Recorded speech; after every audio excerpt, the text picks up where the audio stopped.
তেলকই রান্না করব। মাছগুলো ভালো করে ধুয়ে ভালো করে নুন হলুদ দিয়ে মাখিয়ে নিয়েছি। এগুলো সব পেস্ট করে নেব।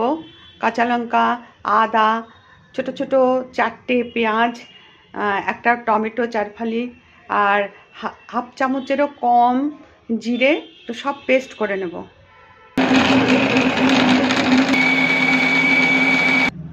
সব পেস্ট করে নিলাম। এবার মাছগুলো ভেজে তুলে নেব। তেল দিয়ে দিলাম।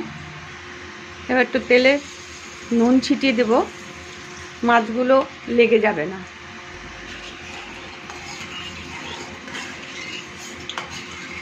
কড়াইটা বেশ ধোঁয়া ওঠা গরম হলে এবার মাছটা ছাড়বো।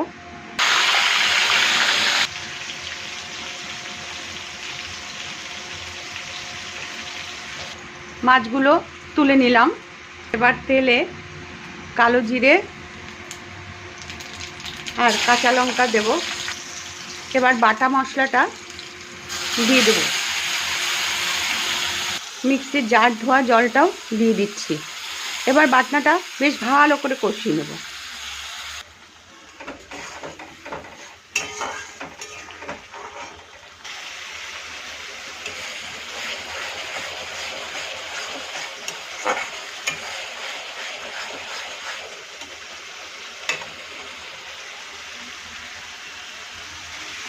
তেল ওঠা হয়ে এসেছে।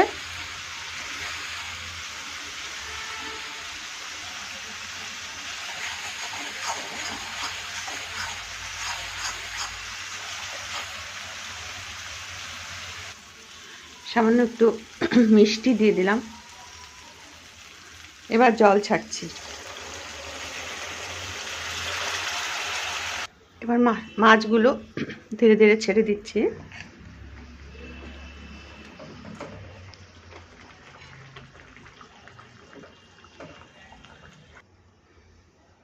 তৈরি হয়ে গেল আমার তেলকই।